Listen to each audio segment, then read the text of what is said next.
chapter 22 today, resuming in verse 23. And we left off last week as Paul gave his testimony to a bunch of Jews that were about to kill him. Well, they were killing him, but they got cut off and they had to stop because the Roman guard came down and stopped them from killing him. He then decided, hold on, I want to share the gospel with them. You know, isn't it at times like this where we just say, get me out of here, right? People want to persecute me. People want to, talk bad about me. Just get me out of here. Let them, they're going to go where they're going to go, right? But you see, Paul wasn't like that. Paul said, hold on.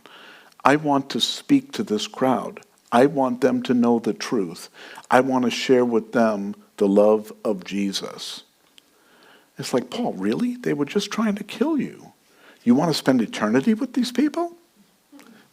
Yeah, he did. He loved the people that much. So he tells them all about the Damascus Road experience that he had. Meeting Jesus on that road. And all the events that happened at that moment. And they didn't blink an eye. You remember, they didn't believe in Jesus as the Messiah. They put Jesus to death. But here, they didn't have a problem with what he was telling them. They were listening.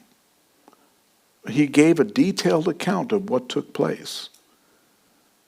And then he said, but Jesus told me I'm supposed to bring the word to the Gentiles. Whoa. That lit them up. They couldn't take that. They could hear everything else up until that point, but not that.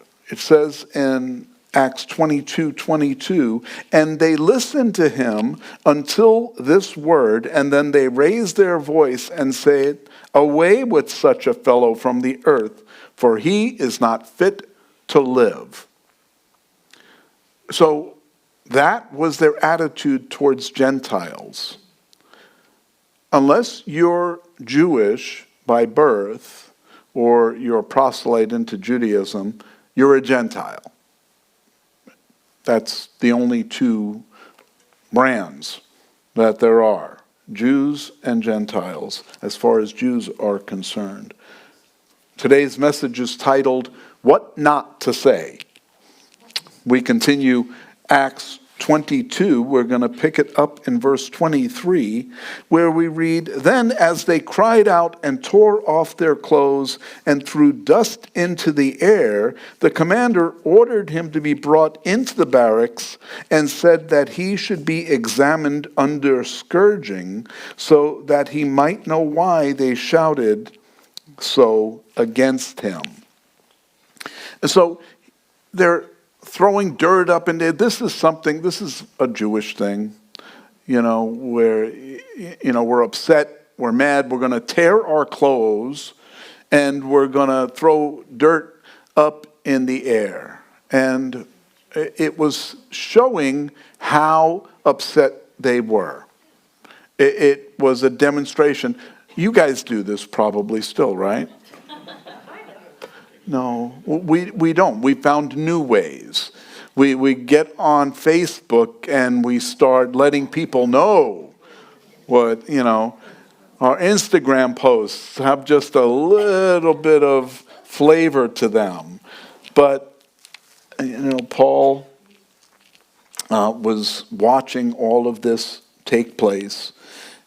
He knew that he was in trouble, but he wasn't worried about it. He watched them acting like they were, and he didn't get nervous. The commander of the troops there, he was nervous. He was like, oh, they're going to kill this guy. Let's get him to safety. And they picked him up, brought him into the barracks. The commander, his name was Claudius Lysias, and he was well known in that area. He was actually well liked, but he was very strict. He did things his way, and this is the way it was going to have to be.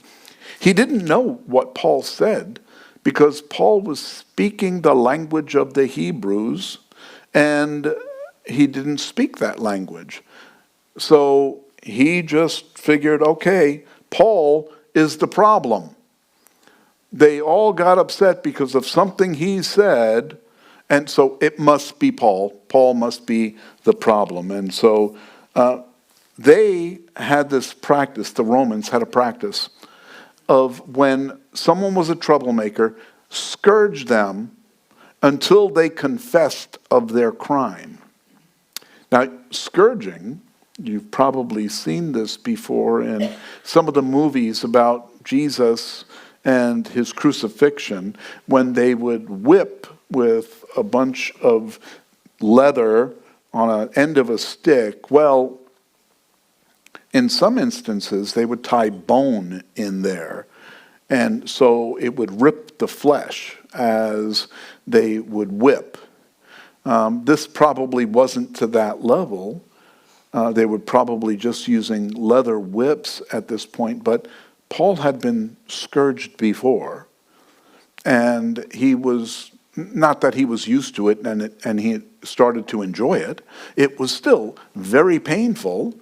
And he was willing to do it because of his love for Jesus. I don't know that God took away that pain while he was going through it. I know Jesus didn't have his pain taken away while he was being scourged. He was in excruciating pain. And so here is Paul. They're getting ready to scourge him. And they bound him with thongs, and thongs are just strips of leather, which is preferable than chains. Chains just, gnaw at your skin and hurt. But they bound him with these strips of leather, and Paul said to the centurion who stood by, "Is it lawful for you to scourge a man who is a Roman and uncondemned?" This was a rhetorical question. It isn't lawful to scourge a man who is a Roman citizen who was uncondemned. You can only administer the punishment after the guilt has been determined and then the punishment has been ordered. So this was not something that they were allowed to do. This was actually an illegal practice. And when the centurion heard that, he went and told the commander, saying, "Take care what you do, for this man is a Roman." And the commander came and said to him, "Tell me, are you a Roman?" And he said, "Yes." And the commander answered, "With a large sum I obtained this citizenship." And Paul said, "But I was born a citizen." So the law for the Romans was you're innocent until proven guilty. Similar to what we have in the United States today, and sometimes it almost works. But here, Paul was innocent. He didn't do anything. All he did was speak to this crowd, and the crowd broke out in a riot. If you wanted to attack anyone, go attack the crowd. They're the ones that were wrong. They weren't even allowed to bind a Roman citizen until he had been charged and had his day in court before he was tried. They weren't allowed to do that. And Paul reveals his citizenship, and now Claudius is concerned. There were 3 ways to obtain a Roman citizenship. One is that it was given to you in honor of something that you've done for Rome. The leader can then say, okay, you have done a blessing for Rome, we're going to give you a Roman citizenship. And you were then declared a Roman at that point. But there's another way. You can buy your citizenship with a great sum of money. And all you have to do is, give them the money and they will give you the citizenship. And I'm sure that it was different from location to location, Roman city to Roman city, to where this is done, but it wasn't a set fee. The fee to become a Roman is this much, but they had that as an option. And Claudius, it says, he gave a great sum of money to obtain his Roman citizenship. And number 3, you can be born into it. That is the preferable way of being a Roman citizen. I was born here. In the United States, those of us that are born here, sometimes we take that for granted. We're citizens because we were born here. And there are many people that want to become citizens, and they have to take these tests. They have to go through all kinds of classes, and then they have to pass a test to become a citizen of the United States. The unfortunate thing is, the larger majority of the citizens of the United States couldn't pass that test. And that's unfortunate. And so we kind of take advantage of this citizenship that we have. Paul was a Roman by birth.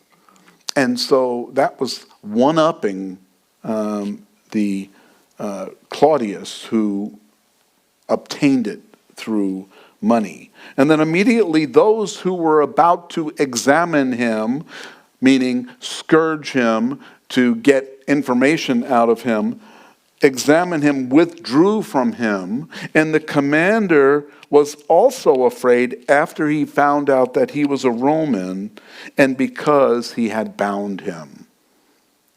See, now he's in trouble, because he did something he shouldn't have done, binding this Roman citizenship, this Roman citizen. So we go into verse 30.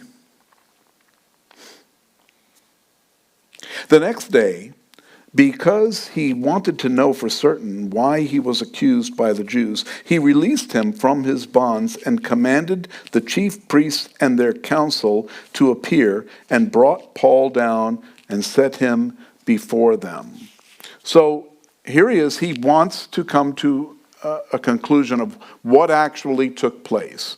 This is what he should have done in the first place, but he didn't know that Paul was a Roman citizen. So considering the fact, he's just a Jew that we are over, then we'll just treat him like everyone else. But then when he found out he was a citizen, the treatment changed. What he was going to do changed. They weren't going to look for the actual explanation of what took place until they determined that he was a citizen.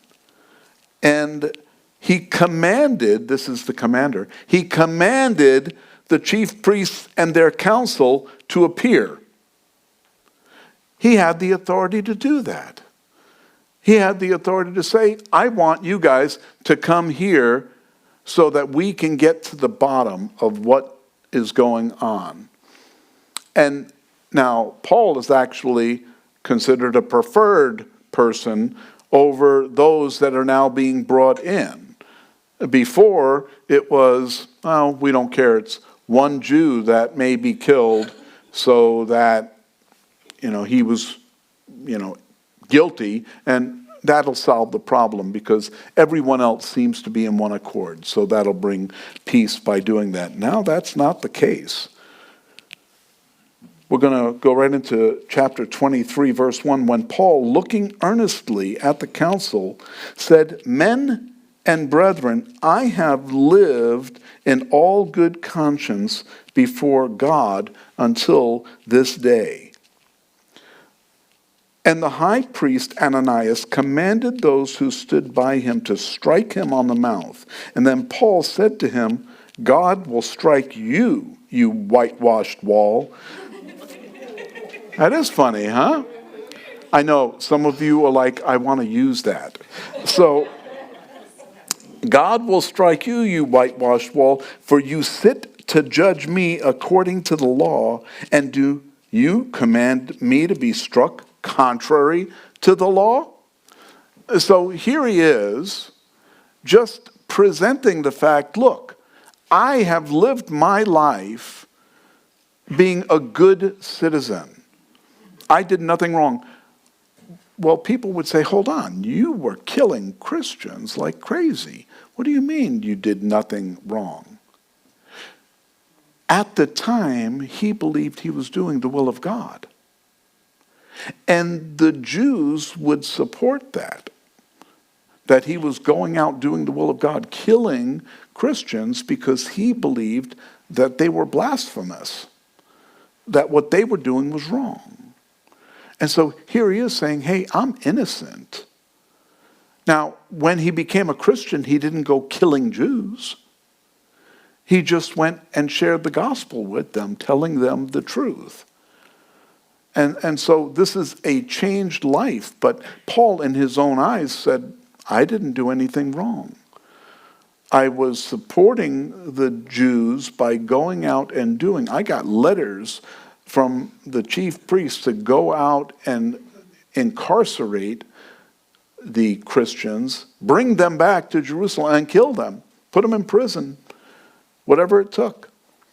So he explained that whole thing to them, and now here he is sitting in front of the council. Who's the council? The council are these 70 Jews that are the Sanhedrin, and they were the Sadducees and Pharisees made up the council.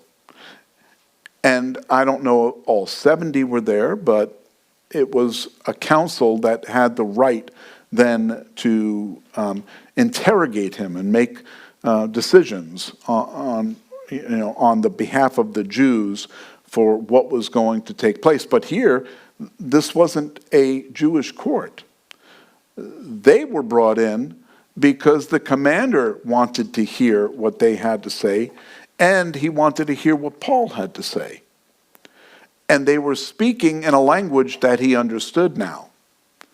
And so he was now going to get all of the information. So the first thing he sees is Paul offering up the fact, I didn't do anything wrong. And then Ananias, this is a different Ananias from the time of Jesus, but this Ananias, he was put in power by Herod Agrippa II in 47 AD. And this Ananias was a creep by, our normal standards. He was stealing money from the Jewish priests that were at the temple. He would steal their tithe money and keep it for himself. And many of the priests were sick and dying because of the fact that they were starving to death. And so this was a creep. As a matter of fact, when there was a rebellion against Rome, the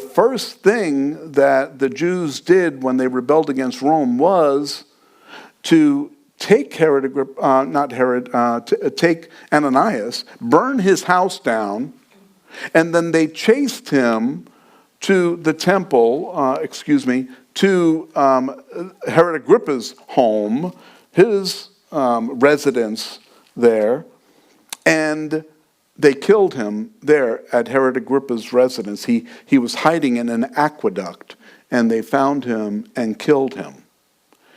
And so it was a person that wasn't liked by the Jews because he was siding with the Romans. And he wasn't really liked much by the Romans either because he was a Jew and he was a creep. So here is this Herod. He wasn't killed yet, obviously, because, this Ananias. I apologize for getting them all mixed up in my head. But here's Ananias, and now, how is Paul going to know that he was the high priest? There's only one way that he probably would have recognized that he was the high priest, and that would be the clothing that he was wearing. He would wear the clothes of a high priest.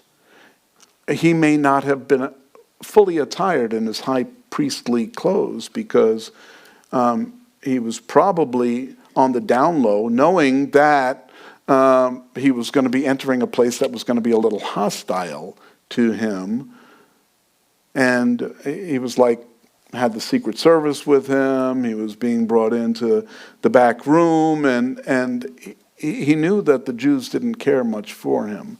And so that was one option. But the other fact is that Paul's eyesight was terrible. That was probably the thorn in his side. He always mentions that he couldn't see very well. He mentioned that, there were a church that would pluck out their own eyes and give them to him if it were possible.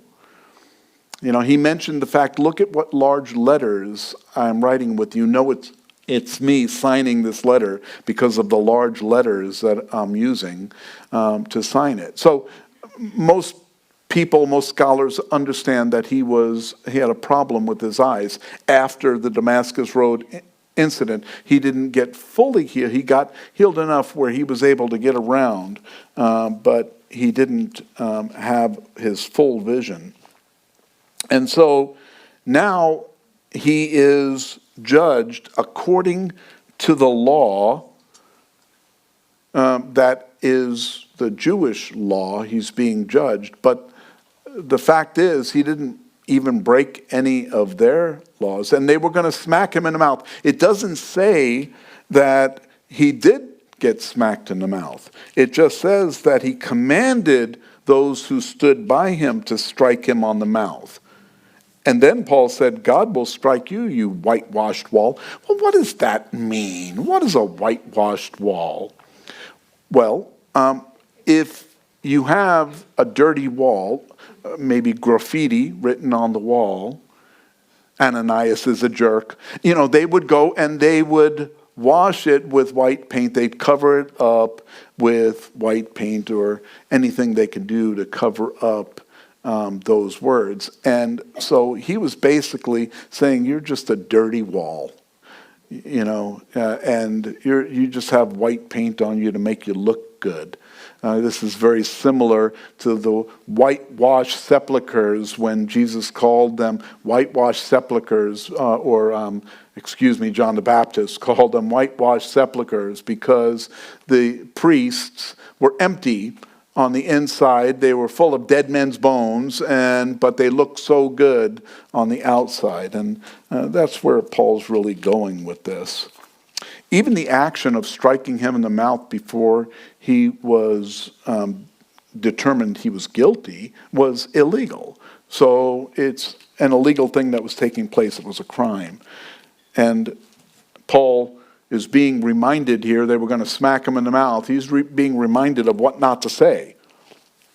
Now those who stood by said, do you revile God's high priest? And Paul said, I did not know, brethren, that he was the high priest. For it is written, you shall not speak evil of a ruler of your people. And so that's really where we're at. We're not supposed to speak evil of people that God has put in authority. Even if you don't like them, we're not supposed to speak evil of them. It doesn't matter which party they're from. Pharisees or Sadducees. Oh, I know what you were thinking. But we're not supposed to speak evil. And, so Paul calls that out. I know. Basically, it was a mild form of apology, is really what it was. And Paul then reveals his clever side by dividing the council against itself in verse 6, where he says, but when Paul perceived that one part was Sadducees and the other Pharisees, he cried out in the council, men and brethren, I am a Pharisee, the son of a Pharisee. Concerning the hope and resurrection of the dead, I am being judged.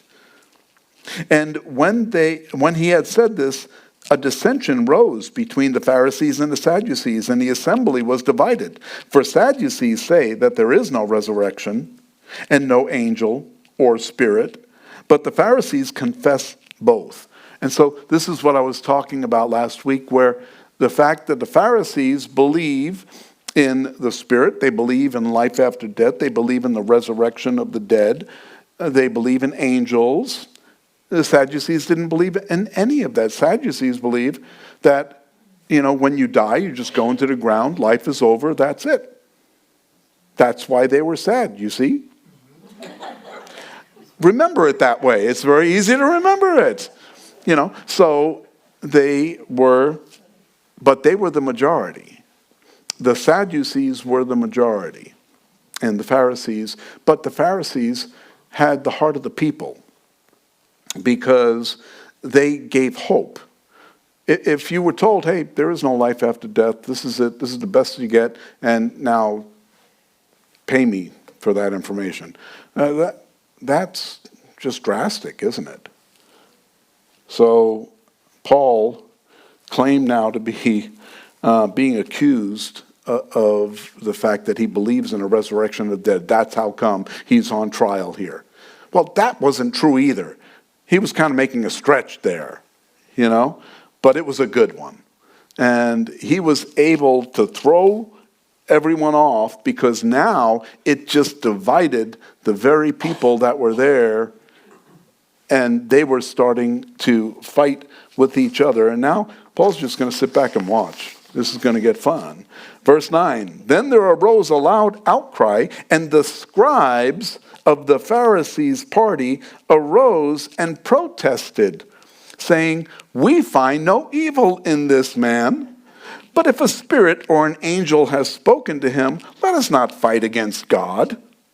And now when there arose a great dissension, the commander, fearing lest Paul might be pulled to pieces by them, commanded the soldiers to go down and take him by force from among them and bring him into the barracks. Well, when it says take him by force, they weren't forcing him. They were taking him to safety. They were forcing the other ones to stop, beating on him and stop trying to grab him. But the following night, the Lord stood by him and said, be of good cheer, Paul, for as you have testified for me in Jerusalem, so you must also bear witness at Rome. Prophecy. Here was a prophecy. God telling Paul, you're going to Rome. Nothing's going to change that. So now Paul knows no matter what happens here, I'm going to Rome. I'm going to get an opportunity to preach in Rome and to share the good news with the Romans. And he knew that he was called to the Gentiles. So this was probably like, wow, this is all kind. Now I see where you're going. Have you ever been looking? We're looking for where God was going to direct you, what God was going to do through you, what God was going to do, period. And you were just looking for some sign. Lord, send me a sign. And then as you're driving, you see the sign, Lexus. Oh, that's what I'm supposed to do. I'm supposed to buy a Lexus. And some people get distracted by signs. Some people think, okay, this looks like a sign of what I'm supposed to be doing. My heart has just been open to buying a Lexus, and there it is, there's the sign. Well, yeah, if you drive by a Lexus dealer every day, of course you're going to, see, for me, that's also part of the 10 commandment. Don't covet. And and sometimes we get caught up in that. We covet things and then, oh, I want that. That's what I want. And I, achieve. And it must be God's will because now I've got everything I want. How many people have got everything you want and you're still not content? That is a problem for every human on the face of the earth.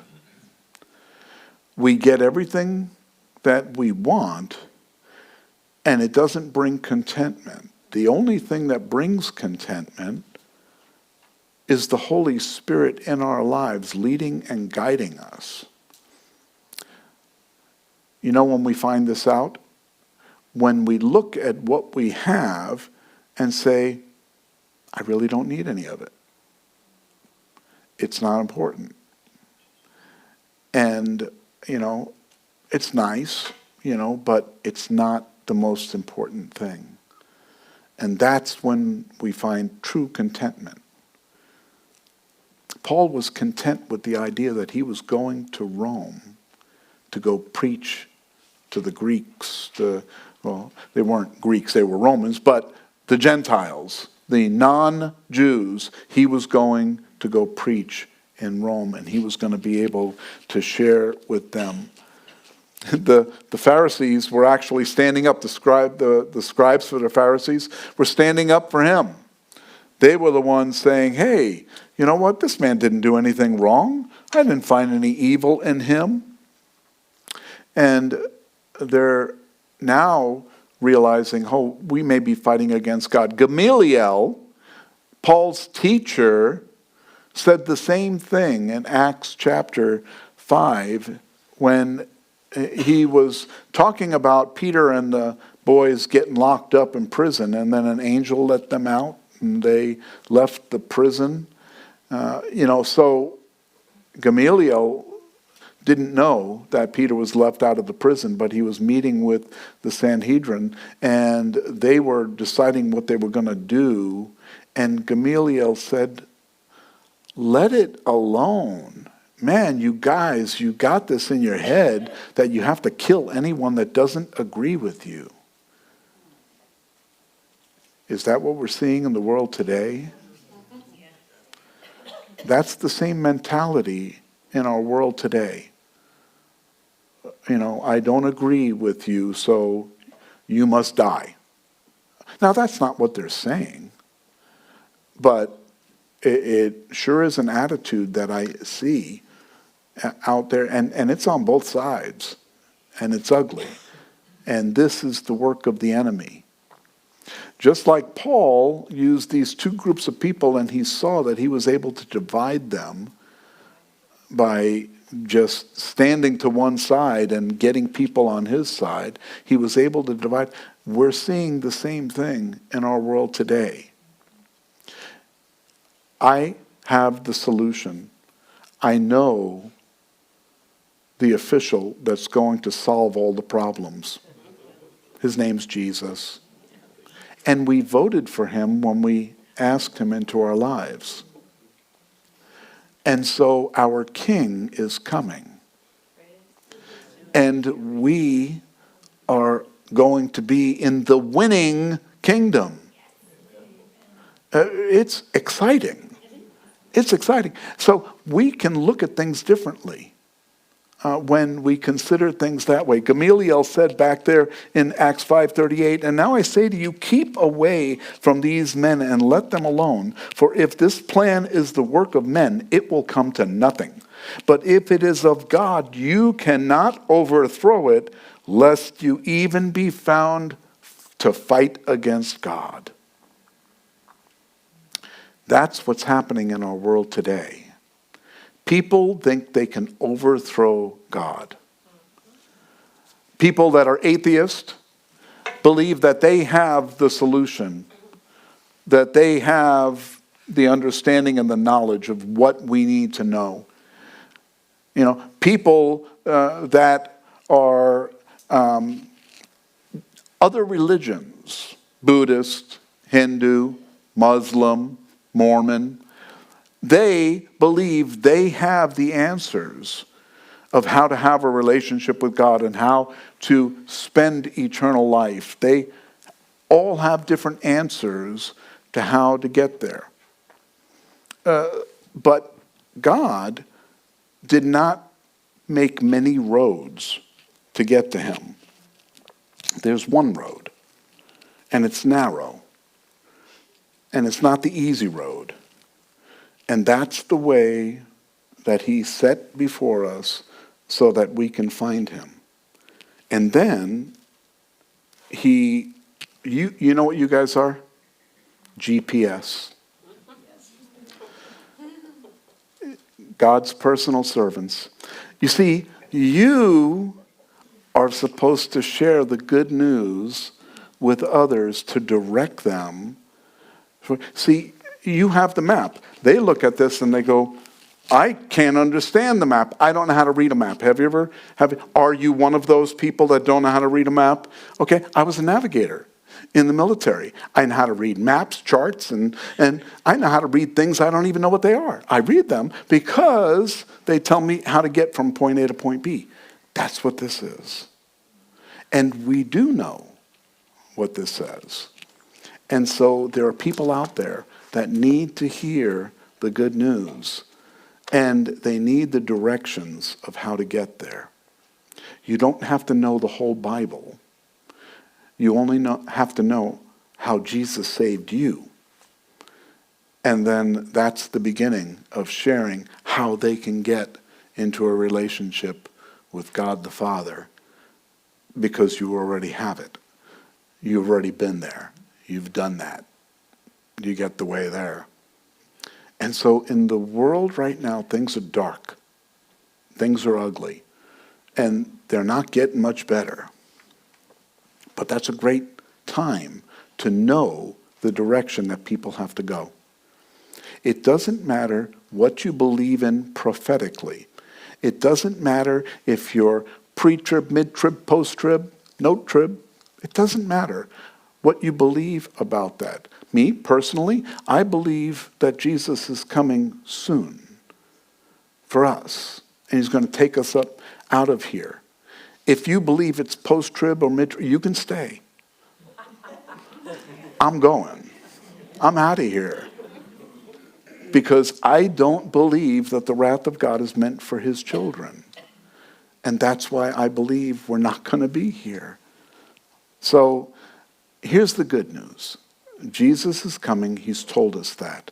He told us to be ready when he comes, to be watching when he comes. That's the most important thing, is that we're ready and that we're watching. And have you ever stood out on the street and looked up and people came along? What are you looking at? What are you looking for? You know, when you're looking, people are going to ask, what are you looking for? You don't have to stand out in the street looking up. But when you live looking up, people are going to notice and they're going to ask you, what are you waiting on? And then we can tell them the good news. Amen?